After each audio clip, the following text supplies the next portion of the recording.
Hey y'all, this is Shon Gerber. Thank you so much for listening today. But before we get started, I have a question for you. Would you like to finally pass the CISSP and get started building a lucrative and rewarding career in cybersecurity? I can help you over at CISSP cybertraining.com with the resources and tools you need to pass the CISSP the first time.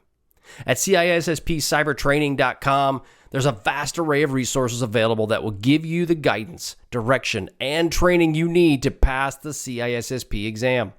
As soon as you get done with this presentation, head on over to CISSP cybertraining.com so that I can begin helping you today to meet your CISSP goals and grow your career in cybersecurity.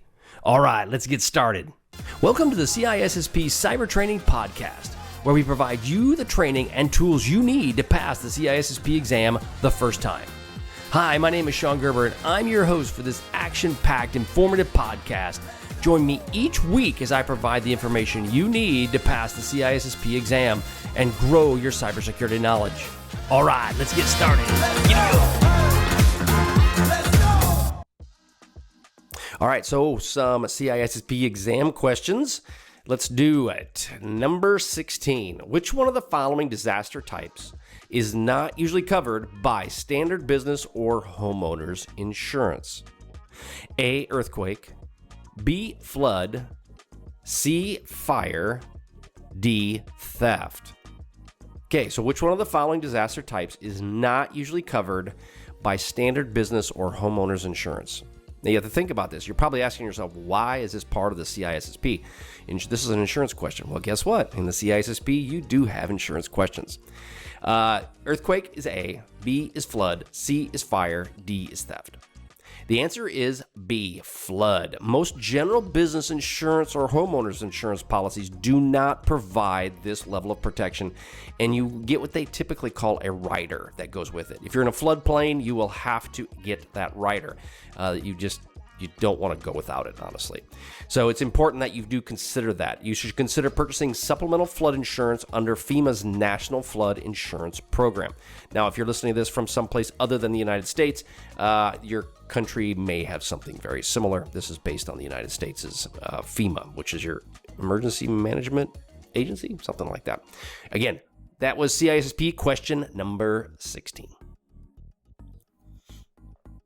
Practice CISSP exam question number 17. Which of the following represents a natural event that can pose a threat or risk to an organization? A, earthquake. B, flood.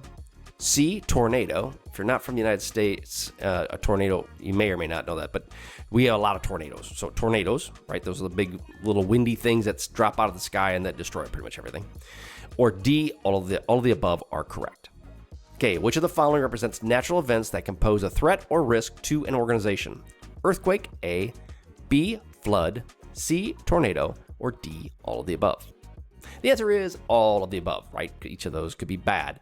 Now, if you're in some other place that's along the coast, a tsunami could be one of those as well. So something to consider. Natural events can threaten organizations to include earthquakes, floods, hurricanes, tornadoes, wildfires, and other acts of nature to include all of those, in a tsunami as well. Thus, all of these options are correct because they're natural and not man-made. Now, when you get into war or something like that, that's a very different. Practice CISSP exam question number 18. Which of the following statements about business continuity planning and disaster recovery planning are correct? So now we're going to get into BC planning and disaster and DR planning. So that changes your subject just a little bit, and you need to think about how would your organization deal with that. Business continuity planning is focused on keeping business functions uninterrupted while a disaster strikes. Okay. Organizations can choose whether to develop a business continuity plan or a disaster recovery plan. C, business continuity planning picks up where disaster recovery planning leaves off. And then disaster recovery planning guides an organization through recovery of normal operations at the primary facility. So there's a lot of words in here, and this is when you're looking to take this test, you got to figure out what are they actually looking for. So they're asking for which of the following statements about BC planning and DR planning is incorrect. Okay, not correct, but incorrect. So, because if you read this, you're like, well, these all make sense, right? Business continuity planning is focused on keeping business functions uninterrupted while a disaster strikes. Organizations can choose whether to develop business continuity planning or disaster recovery plans. Business continuity planning picks up where disaster recovery planning leaves off. And then D, disaster recovery planning guides an organization through recovery normal operations at the primary facility. So if you read all those, they all sound pretty good except for one. And the answer is business continuity planning picks up where disaster recovery planning leaves off. That is not the case, right? So they are two separate entities. And what ends up happening is you have the opposite of this statement basically is the true disaster recovery planning picks up where business continuity planning leaves off. And that is true. Situation where you have a business that option that you need to run. You need to run your organization's, let's say, SAP environment. Well, that is one business piece to help your business operate. However, that is just the part to keep it going. If you have a disaster, that could affect your entire business. And so that will pick up where the BC ended. You may have multiple business continuity plans in place based on your business, but you may have just one disaster recovery plan.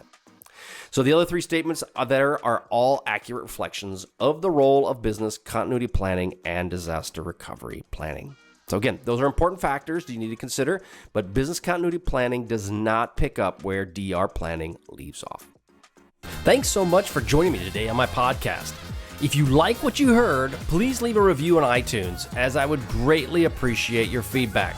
Also, check out my videos that are on YouTube. Just head to my channel, CISSP Cyber Training, and you will find a plethora of content to help you pass the CISSP exam the first time. Lastly, head to CISSPcybertraining.com and look for the free stuff that is only available to our email subscribers. Thanks again for listening. See you.